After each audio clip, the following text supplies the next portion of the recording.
When my foster daughter's real mom showed up drunk at her graduation and filed false neglect claims against me, I lost my job, my home, and my reputation. But I didn't give up. I went after the dark secrets. She hid instead. When I became a foster parent at 32, everyone warned me about getting too attached. But when 14-year-old Maya showed up at my door with a garbage bag of clothes and eyes that had seen too much, I knew nothing could stop me from loving her like my own. I started the adoption process, hired a lawyer, passed background checks. Her bio mom Dana would show up to court hearings reeking of vodka, mascara running down her face, screaming that the system was stealing her baby. Once, she cornered me in the courthouse bathroom, grabbed my shoulders and slurred, "You think you're better than me? You think you can just take her?" I gently removed her hands and said, "I think Maya deserves stability." She spat in my face. But after 2 years, she was finally mine. That night, Maya hugged me for the first time. Really hugged me, not the stiff, obligatory ones before. "Does this mean you won't send me back?" she whispered. "Never," I promised. "You're stuck with me." For those 3 years total, our life fell into a rhythm. Therapy every Tuesday and Thursday, $150 per session that insurance wouldn't cover. I picked up extra shifts at the hospital to afford it. When Maya had night terrors, I'd sit outside her door playing her favorite songs on my phone until she fell back asleep. Dana would still surface occasionally, usually high or hammered, standing on our lawn at 2 a.m. screaming for her baby. Maya would cry for days after, wondering why her real mom couldn't get clean for her. And I always made sure to never say a bad word about Dana, because I knew Maya needed to process that relationship on her own terms. The day Maya got her college acceptance letter, we both cried happy tears. I'd spent countless nights helping her with applications, driving her to campus tours, making sure she knew she was smart enough, good enough. So when graduation day came, I was practically floating with pride. Maya looked radiant in her cap and gown. That's when Dana showed up. She was stumbling hammered, screaming in the middle of the gymnasium that I was a predator who stole her baby. Security had to escort her out while she shrieked about how I'd brainwashed Maya against her real mother. Maya was mortified, but I just held her hand and whispered, "This is your day, baby. Don't let anyone take it from you." After Maya left for college, I thought distance might help. Even when Dana started poisoning Maya against me with lies about how I'd only fostered her for the money and never really loved her, I kept my mouth shut. I quietly set up a college fund to cover everything her scholarships didn't. Every week, I sent care packages, her favorite snacks, little notes of encouragement, gift cards for coffee. When Maya stopped responding to my texts, I still sent them. When she blocked me on social media, I still put money in her account. Because love isn't conditional, and she needed to know someone would always be in her corner. 6 months into freshman year, Maya made Dean's List. I only knew because my friend saw her post, a photo of her holding her grades captioned, "Thanks to my real mom for always believing in me." She even tagged me in the caption. My heart soared. She'd tagged me even though I was blocked. It was a small gesture, but it meant everything. What I didn't know was that Dana saw that post too, and if I thought her graduation meltdown was bad, it was nothing compared to what came next. 3 weeks later, I was pulled out of my shift at the Children's Hospital by security. 2 detectives were waiting with a warrant. Dana had filed a report claiming I'd intimately abused Maya during the 3 years she lived with me. The investigation shut down my entire life. I was suspended from my job as a pediatric nurse pending investigation. My other foster kids were removed from my home. My name was dragged through local Facebook groups. Even though Maya immediately went to the police to say it was all lies, the damage was done. You can't unring that bell. I lost everything. My job, my reputation, my ability to foster other kids who needed help. But the worst part was still coming. While organizing papers for my lawyer, I found something that made my blood run cold. During the entire 3 years Maya lived with me, Dana had been collecting her disability checks. Every month, $800 that was supposed to help with Maya's care went straight into Dana's account. She'd been getting paid for a child she'd abandoned, while I paid for everything out of pocket. And now, I had proof. The stack of disability payment stubs trembled in my hands as I sat in my lawyer's waiting room. $24,000, 3 years of payments at $800 a month that should have gone toward Maya's therapy, her clothes, her school supplies. All while I worked double shifts to cover everything myself. The receptionist cleared her throat awkwardly. I glanced up to see her shifting uncomfortably behind her desk, phone still in hand. She opened her mouth, closed it, then finally managed to speak. "Ms. Thompson just called. Dana's attorney. She mentioned something about settlement discussions." My hands clenched involuntarily, wrinkling the evidence I'd spent all night organizing. Settlement discussions. As if falsely accusing me of the worst crime imaginable was something we could just negotiate away over coffee. I forced myself to breathe slowly, tucking the papers back into my folder. The waiting room suddenly felt too small, too bright. Other clients sat nearby, absorbed in their phones, unaware that my entire world had imploded 3 weeks ago. My lawyer emerged from his office, took one look at my face, and ushered me inside without a word. I handed him the folder with shaking hands. He flipped through the disability stubs, his expression growing darker with each page. "This changes things," he muttered, already reaching for his legal pad. "We need to file a countersuit immediately." But even as he outlined our legal strategy, pharmacy, all I could think about was Maya. Sweet Maya, who was trying to navigate her freshman year while her biological mother destroyed everything we'd built together. After leaving the lawyer's office, I stopped at the pharmacy to pick up my anxiety medication. The prescription that I'd never needed before Dana's accusations had turned me into a pariah in my own community. The automatic doors whooshed open, and I froze. Dana stood at the prescription counter, waving an insurance card at the pharmacist. Even from across the store, I could hear her frustrated voice carrying over the quiet background music. But this is her insurance information. Maya Thompson. She's my daughter. I need to refill her medications. The pharmacist shook his head patiently. Ma'am, this card expired over a year ago. Without current insurance information, I can't process these prescriptions. I ducked behind an end cap display of vitamins, my heart hammering. Those prescriptions, I recognized them. The anxiety medication and antidepressants Maya had needed during her first year with me, when the trauma was still so fresh. Medications she'd been able to stop taking after 2 years of consistent therapy and stability. Dana slammed her hand on the counter. This is ridiculous. I'm her mother, her real mother. The pharmacist maintained his professional demeanor, but I could see the tension in his shoulders. Other customers were starting to stare. I grabbed my prescription bag from the pickup window while Dana continued her tirade, both of us pretending not to notice each other's presence. I made it to my car without incident, but Dana followed me out. The parking lot was nearly empty, just a few cars scattered under the harsh fluorescent lights. I fumbled with my keys, desperate to escape, but her voice cut through the evening air. You think you're so much better than me, don't you? I turned slowly. Dana stood 10 feet away, her face twisted with rage. The insurance card was still clutched in her hand, bent and wrinkled from her grip. $28,800, I heard myself say. The words came out steady, controlled, nothing like the chaos in my chest. That's how much you collected in disability payments while I paid for Maya's therapy, while I bought her clothes and school supplies and held her through nightmares. Dana's face went red. That money was mine, for my pain and suffering. You stole my baby. I gave her a home. I gave her stability. I gave her love without conditions. My voice rose despite my efforts to stay calm. And you gave her trauma that took years to heal from. You're harassing me, Dana screamed, loud enough that a security guard near the store entrance turned our way. This woman is harassing a grieving mother. Help! She's attacking me! The security guard jogged over, hand already on his radio. He was young, maybe mid-20s, with the eager look of someone new to the job. His eyes darted between us, trying to assess the situation. Ma'am, I'm going to need you to step back, he said to me, even though I hadn't moved an inch closer to Dana. She's the one who followed me out here, I protested. But Dana had already started crying. Big, theatrical sobs that would have been almost comical if they weren't so effective. She won't leave me alone, Dana wailed. Ever since she stole my daughter, she's been stalking me, harassing me. I'm just trying to get my baby's medicine. The security guard's expression hardened as he looked at me. Ma'am, I need you to leave the premises immediately. I wanted to scream, wanted to show him the disability stubs in my bag, explain how this woman had collected money for a child she'd abandoned, while simultaneously accusing me of unspeakable crimes. But I could see how it looked, the crying mother versus the angry woman confronting her in a parking lot. I got in my car and drove away, watching in my rearview mirror as the security guard comforted Dana, probably offering to walk her to her car, protecting her from the terrible woman who dared to speak the truth. My phone buzzed as I pulled into my driveway, a text from an unknown number, but I recognized the area code, Maya's college town. My heart leapt, thinking maybe she'd gotten a new phone, maybe she was reaching out. But it wasn't Maya, it was her roommate, Aisha. Hi, this is Aisha, Maya's roommate. I got your number from the emergency contact forms. I need someone to co-sign for an apartment next year, and I was wondering if you could help. Maya said I should ask Dana's friend Patricia instead, but I don't have her number. I stared at the text, reading it 3 times before the words sank in. Patricia, Dana's friend Patricia. Why would Maya tell her roommate to contact some friend of Dana's instead of me? I started typing a response, then deleted it, started again. Finally sent, I'd be happy to help. Can you tell me more about Patricia? The response came quickly. Oh, I think she's Dana's girlfriend. Maya mentioned she's a social worker or something. Really nice, apparently. Maya says she's been helping her mom get back on her feet. Girlfriend. Dana had a girlfriend who was a social worker, someone with professional credibility who could vouch for Dana's character, someone who might even have connections in the system. My phone rang before I could process this new information. My lawyer's name flashed on the screen. We have a problem, he said without preamble. Dana's attorney just filed for an emergency custody hearing regarding your foster child. It's scheduled for the same time as your meeting with the forensic accountant about the disability fraud. I sank onto my porch steps. That's not a coincidence. No, it's not. You'll have to choose. The custody hearing is mandatory. If you don't show, you could lose placement. But if we don't meet with the accountant, Dana has time to close the accounts and claim it was all an administrative error. I finished. Exactly. I thought about the 7-year-old currently at after-school care, waiting for me to pick him up. Jaden had only been with me for 6 months, but he'd already been through 3 foster homes. He needed stability. He needed someone to fight for him, but I also needed to prove what Dana had done. The disability fraud was concrete evidence of her manipulation and lies. Without it, I was just the woman she'd accused of horrible things, trying to retaliate. I'll go to the custody hearing, I said finally. Jaden needs me there. My My lawyer sighed. I understand, but you know what this means. I did. By the time we could reschedule with the forensic accountant, Dana would have had plenty of time to cover her tracks. Patricia, the social worker girlfriend, probably knew exactly how to make financial records disappear or look legitimate. The next morning brought a cascade of crises. I was making breakfast when my phone rang. Jaden's biological parents' attorney, informing me they were petitioning for reunification. Then the mortgage company called about last month's missed payment, the one I'd skipped to pay my lawyer's retainer. While I was trying to negotiate a payment plan, Maya's former therapist left a voicemail asking me to call her urgently about concerning patterns she needed to discuss. I felt like I was drowning in slow motion, each new crisis pulling me deeper under the surface. The custody hearing was a disaster. I sat in the small courtroom, watching Dana's lawyer paint me as an unstable woman who couldn't properly care for children. They brought up the suspension from my job, the accusations, even the confrontation in the pharmacy parking lot from the security report. Ms. Martinez has a pattern of becoming obsessively attached to children in her care, Dana's lawyer argued. She refuses to accept boundaries, even after they've aged out of the system. I wanted to object, to point out that Maya hadn't aged out. I'd adopted her. She was my daughter, legally and emotionally. But my lawyer kept a warning hand on my arm, reminding me to stay quiet. The judge ordered increased supervision and monitoring for Jaden's placement. Another social worker would be assigned to make weekly visits. More scrutiny. More chances for something to go wrong. After court, I drove Jaden home in silence. He was too young to understand the legal complexities, but he could sense my distress. As I helped him pack his backpack for school the next day, he pulled out a folder of artwork. Look, I saved all my pictures, he said proudly, showing me crayon drawings of our house, of us at the park, of the dinners we'd shared. My heart sank. In his innocent excitement, he'd given Dana's legal team exactly what they wanted, evidence of my pattern of obsessing over children. The pictures showed Maya's room, still exactly as she'd left it, untouched, preserved, waiting. That evening, exhausted and defeated, I made the mistake of checking Facebook. I should have known better, but some masochistic impulse drove me to look. Dana had posted a tearful video in one of the local mom groups. Her face was carefully made up to look distraught but sympathetic, Patricia's arm visible around her shoulders. I just want to warn other mothers, Dana said to the camera, voice breaking dramatically. There are predators out there who specifically target vulnerable children. They isolate them from their loving families. They make these children believe their real parents don't love them. My baby was stolen from me, and now this woman is trying to do it again with another innocent child. The comments were already pouring in. Sympathy, outrage, promises to share the video to protect other families. Someone had even tagged the local news station. My phone rang. Mom. I almost didn't answer, but habit won out. Honey, she started, and I could hear the pain in her voice. I just saw, Dana sent me this video. I don't want to believe it, but what, Mom? My voice came out flat, exhausted. Well, where there's smoke, there's usually fire, and with everything that's happened, maybe you should consider stepping back, from fostering, from all of it. I hung up without saying goodbye. My own mother, the woman who'd raised me, who knew my character better than anyone, was starting to doubt me. The next few days blurred together. I met with my lawyer to review discovery documents for the criminal case. He was meticulous, going through every piece of evidence to build my defense. As his assistant gathered papers to copy, she accidentally included a folder meant for another case. For just a moment, Maya's disability payment history was visible on the conference table, full account records showing every deposit, every withdrawal. The assistant realized her mistake within seconds, snatching the papers back with apologies. But I'd seen enough. The payments hadn't just gone to Dana's regular account. They'd been systematically transferred to multiple accounts, then withdrawn as cash. The pattern was clear. This wasn't desperation or addiction. This was calculated fraud. I'm so sorry, the assistant stammered. Those weren't supposed to be in there. Please forget you saw them. My lawyer's face was carefully neutral. We can't use any information from those documents. They were disclosed in error. I nodded, but we both knew the truth was out there. Documented. Real. Even if legal technicalities meant we couldn't use it directly. That evening, the local news ran their segment on foster system failures. They'd taken Dana's video and expanded it into a full story. My face was blurred in the footage, but anyone who knew me would recognize my car in the pharmacy parking lot, my figure in the courthouse hallway. Dana sat in the studio, Patricia beside her, looking every inch the grieving mother fighting for justice. She spoke eloquently about her struggle with addiction, how she'd gotten clean for her daughter, only to find that someone had poisoned Maya against her. I'm not perfect, Dana said, tears streaming down her face, but I'm her mother, and mothers don't give up on their children. The anchor nodded sympathetically. What would you say to other parents who might be going through something similar? Document everything, Dana said firmly. Don't let them isolate your child. Fight for your rights. The system isn't always right. I turned off the TV, feeling sick. She was using my own advice, the guidance I'd given to other foster parents about protecting themselves, against me. My phone buzzed. Another text from an unknown number. This time it was a screenshot from a local Facebook group. Someone had posted a photo of me at the grocery store with a warning. Suspected predator shops at Kroger on Madison. Keep your children close. The photo was grainy, obviously taken from security footage. It showed me from the confrontation at Maya's graduation, looking angry and aggressive aggressive while Dana cowered away. Out of context, I looked dangerous, unhinged. I abandoned my shopping list and drove home, parking in my garage to avoid any neighbors who might have seen the posts. The isolation was suffocating. 3 weeks ago, I'd been a respected pediatric nurse with a daughter in college and a foster son who was finally starting to trust again. Now I was a pariah, hiding in my own home. The next morning brought another blow. The hospital's interim director called personally. "I'm sorry," she said, though she didn't sound sorry at all. "But given the ongoing situation and the recent media attention, we've decided to make your suspension permanent. Your position has been eliminated due to restructuring." I wanted to ask if Dana's position on the Community Health Board had anything to do with this decision. If the reference letter the interim director needed for the permanent position had factored into the equation, but I already knew the answer. "I understand," I said instead. "Your final check will be mailed to you. Please don't come to the hospital to collect your belongings. We'll have them sent." 20 years of dedication, 20 years of caring for sick children, working holidays, staying late to comfort scared parents. Gone. The financial pressure was immediate and crushing. Without my income,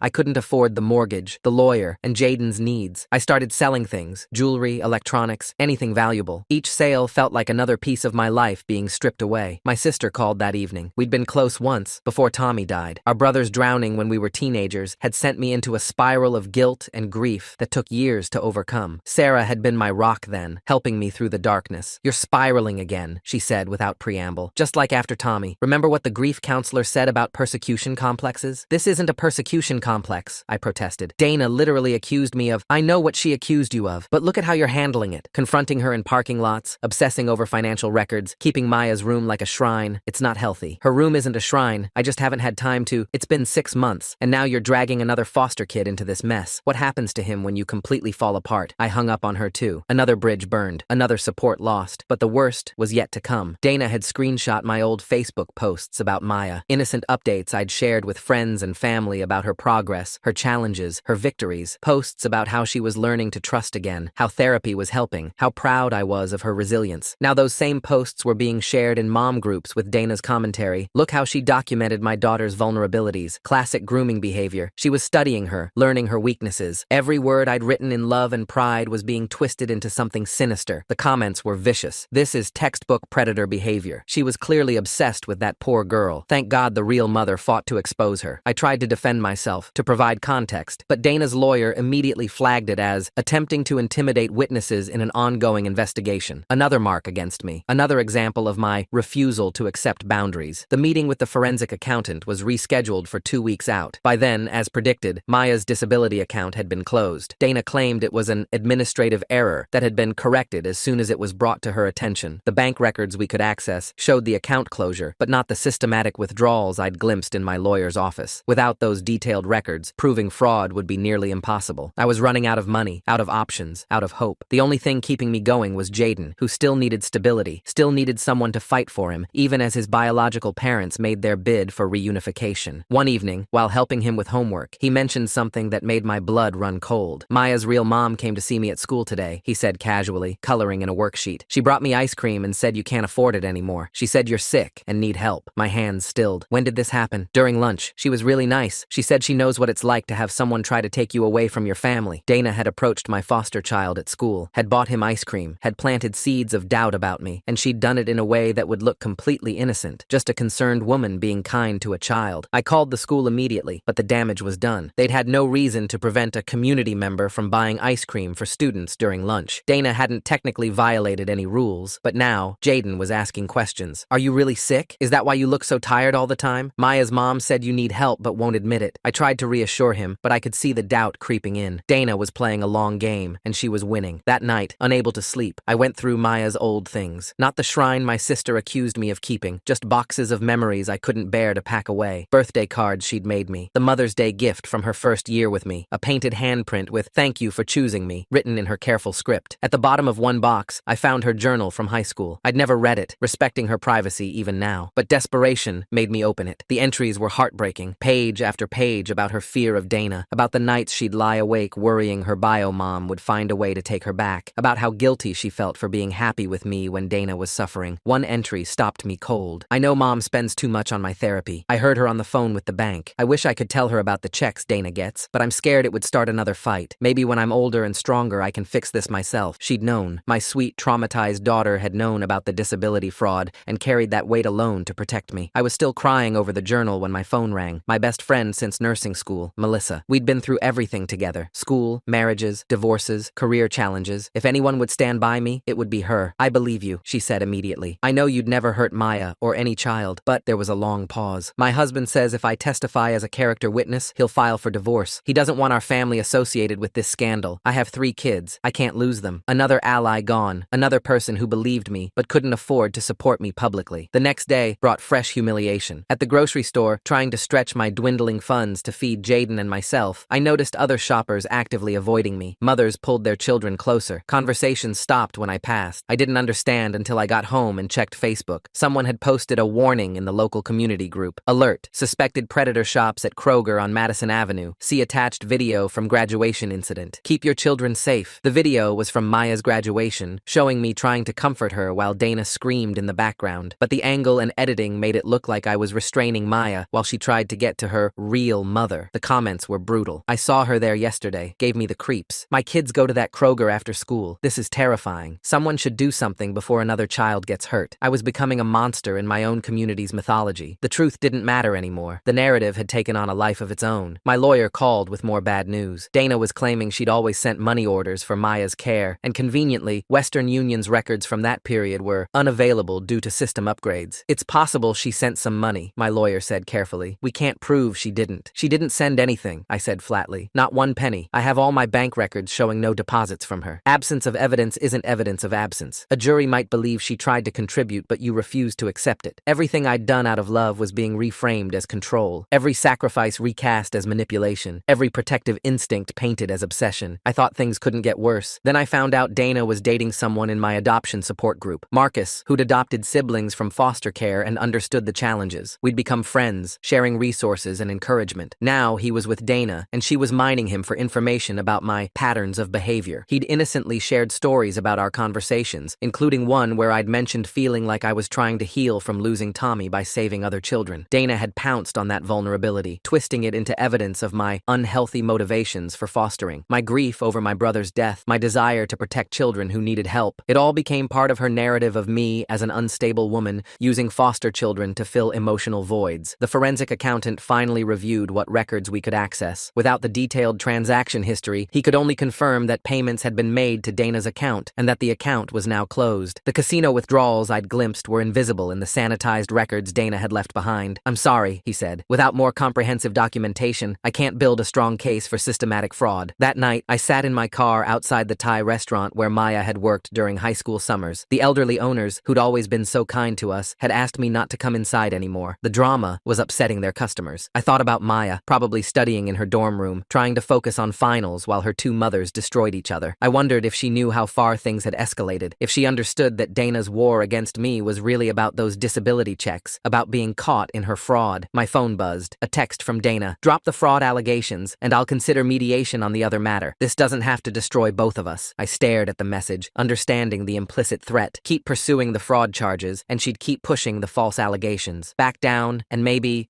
she'd let me salvage something from the wreckage of my life. But I thought about Maya's journal entry, about her knowing the truth and staying silent to protect me, about all the other children Dana might manipulate and exploit if someone didn't stop her. I typed back, "The truth matters. See you in court." Dana's response was immediate. "Then we both know how this ends. Only one of us survives this." She was right. This war would have only one winner. And looking at my empty bank account, my destroyed reputation, my crumbling support system, I wasn't sure it would be me. But I'd made a promise to Maya once, when she'd asked if I'd ever send her back. Never, I'd told her. And that meant never giving up, never backing down, never letting Dana's lies become the truth, even if it cost me everything else. I drove home from the Thai restaurant with Dana's threat echoing in my mind. The next morning, I woke to find my car had been egged overnight. Dried yolk streaked down the windshield, and someone had scratched Predator into the paint on the driver's side door. I spent an hour scrubbing it off before taking Jaden to school, knowing the damage to the paint was permanent. At the school drop-off, other parents steered their children away from us. One mother I'd volunteered with at the spring carnival actually pulled her daughter behind her when we walked past. Jaden noticed, his small hand tightening in mine. The support group meeting that evening was my last hope for maintaining some normalcy. These were people who understood the challenges of adoption, who'd been through similar struggles. But when I walked into the community center, conversations stopped. Marcus sat in the corner with Dana, her hand on his knee, wearing one of Maya's old college sweatshirts that she must have taken from somewhere. I took my usual seat, but the chair next to me remained empty. Then another. Soon, I was sitting alone in a circle of people who'd once been my my closest allies. When it came time to share, the facilitator skipped over me entirely. During the break, I overheard Dana telling Marcus about finding Maya's old diary. She pulled out her phone, showing him photos of pages where Maya had written about missing her real family. The entries were real. I recognized Maya's handwriting, but they were from her first months with me, when she was still processing the trauma. Dana didn't mention the later entries where Maya wrote about finally feeling safe, finally having a real home. I left without saying goodbye. In the parking lot, I found a flyer under my windshield wiper. Protect Our Children, Neighborhood Watch Meeting, Tuesday, 7 p.m. Someone had circled it in red marker and written, "We're watching you." The next day brought a call from Maya's former therapist. She was careful with her words, professional but distant. She explained that she'd been reviewing old session notes and noticed some patterns she felt obligated to report. When I pressed for details, she admitted someone had filed a complaint with the licensing board about her treatment of Maya, suggesting she'd failed to recognize signs of abuse. Now she was protecting herself by questioning everything about Maya's time with me. I understood. Another professional forced to choose between supporting me and protecting their career. The circle of destruction kept widening. That afternoon, while Jaden was at school, I drove past the bank where I'd seen Dana make those casino withdrawals. The parking lot triggered a memory. Maya mentioning once that Dana would take her to the casino restaurant for her birthday when she was little, before child services got involved. She'd leave me at the arcade with $20 while she played slots, Maya had said, sometimes for hours. I sat in my car, watching people come and go, wondering how many other details I'd missed, how many other ways Dana had been failing Maya while collecting money meant for her care. My phone rang, the school counselor asking me to come in immediately. My heart sank. When I arrived, Jaden was sitting in her office, looking small and confused. The counselor showed me a picture Jaden had drawn during art class. It showed two women pulling a girl in opposite directions. He'd labeled them nice mom and real mom. The girl in the middle was crying. He says Maya's real mom told him this is what happened to Maya, the counselor explained, that you took her away from her real family. He's been asking other children if they live with their real parents or fake ones. I tried to explain, but the counselor's expression remained carefully neutral. She made notes about concerning behavior and possible emotional disturbance. Another report, another mark against me. On the drive home, Jaden was quiet. Finally, he asked if I was going to have to give him back too. The question broke my heart. I assured him that wouldn't happen, but I could see he didn't believe me. Dana's poison was working. That evening, I discovered Dana had created a Facebook page called Justice for Maya Thompson. It was filled with photos of Maya as a child, photos I'd never seen before, from before she came to me. Dana must have saved them all these years. The captions told a story of a loving mother torn from her child by a corrupt system and a predatory foster parent. The page already had over 500 followers. People were sharing their own stories of losing children to the system, rallying around Dana as a symbol of parental rights. Someone had started a GoFundMe for her legal fees. It had raised $3,000 in 2 days. I watched the comments roll in, each one another nail in my coffin. Someone posted a photo they'd taken of me at the grocery store, captioned, "Spotted in aisle 3, keep your kids close." Another shared a theory that I'd targeted Maya specifically because she was vulnerable. The speculation grew wilder with each comment. My lawyer called with updates on the criminal case. The prosecutor was moving forward despite Maya's statement that the allegations were false. They had to investigate thoroughly, he explained. These things could take months, maybe a year, all while my life remained in limbo. Dana's lawyer is pushing for a plea deal, he said. You'd have to register as an intimacy offender, but you'd avoid jail time. For something I didn't do? I couldn't believe what I was hearing. I'm not recommending it, just keeping you informed of all options. I hung up feeling sick. The fact that pleading guilty to something I didn't do was even being discussed as an option showed how bad things had gotten. The next morning, I woke to find my front yard covered in stuffed animals. At first, I thought it was some kind of support gesture. Then I saw the note tied to one of them. For all the children you'll never hurt again. I was cleaning them up when my elderly neighbor came outside. We'd been friendly for years, sharing garden vegetables and watching each other's homes during vacations. She wouldn't make eye contact. I think you should know, she said quietly. There's a petition going around to have you removed from the neighborhood for property values and safety. She hurried back inside before I could respond. I stood there holding an armful of donated teddy bears meant to mock my pain, wondering how much lower I could sink. The custody review for Jaden was scheduled for the following week. I spent every spare moment preparing, gathering character references from the few people still willing to support me. My former colleague from the hospital, Dr. Chen, agreed to write a letter about my professional conduct over 20 years, but she asked that her name be kept confidential. Even supporting me anonymously was a risk. 3 days before the hearing, Jaden's biological parents filed an emergency motion. They claimed I was exposing their son to danger by keeping him in a home where criminal investigations were ongoing. Their lawyer argued that regardless of guilt or innocence, the mere presence of such serious allegations made my home unsuitable. I watched Jaden pack his things into the same type of garbage bag Maya had arrived with years ago. He was trying not to cry. I gave him a photo of us at the park and promised promised we'd see each other again soon. We both knew I was lying. After he left, I sat in his empty room for hours. 2 children I'd loved and lost, 2 empty bedrooms, 2 failures to protect the kids who needed me. The financial strain was becoming unbearable. With no income and mounting legal bills,